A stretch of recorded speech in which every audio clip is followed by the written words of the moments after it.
Australian ওপেনে back to back champion Jannik Sinner. গেল বছর ইতালিয়ান এই তারকা শিরোপা জিতেছিলেন দানিল মেদভেদভকে হারিয়ে, আর এবারে ক্যারিয়ারের তৃতীয় গ্র্যান্ড স্ল্যাম জিতলেন আলেকজান্ডার জেভরভকে কাঁদিয়ে। ফাইনালে 6-3, 7-6 ও 6-3 গেমে ম্যাচ জিতে নেন সিনার। তিনটি গ্র্যান্ড স্ল্যামের ফাইনাল খেলে তিনটাতেই বাজিমাত করলেন 23 বছর বয়সী এই ইতালিয়ান তারকা।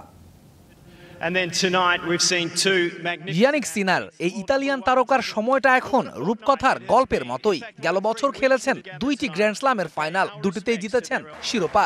2025 সালের শুরুতেই আবারও বাজিমাত 23 বছর বয়সী এই তারকার। আলেকজান্ডার জেভরেভকে হারিয়ে ব্যাক টু ব্যাক জিতলেন অস্ট্রেলিয়ান ওপেনের শিরোপা, যা তার ক্যারিয়ারে তৃতীয় গ্র্যান্ড স্ল্যাম।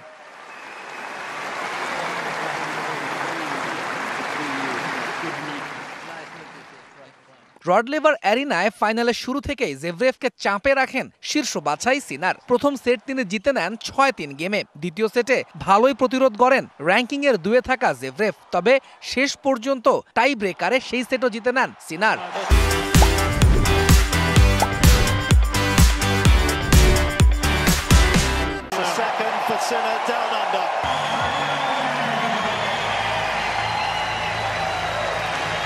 তৃতীয় সেটে 23 বছর বয়সী সিনারের ব্যাকহ্যান্ড ফোরহ্যান্ডের সামনে পাত্তাই পাননি জেভরেভ। 6-3 গেমে তৃতীয় সেট জিতে শিরোপা জয়ের উল্লাসে মাতেন সিনার। ইতালির 23 বছর বয়সী এই তারকা টেনিসের উন্মুক্ত যুগে অষ্টম খেলোয়াড় হিসেবে গ্র্যান্ড স্ল্যামে ক্যারিয়ারের প্রথম 3 বা এর বেশি ফাইনাল খেলে জিতলেন সবকটিতেই।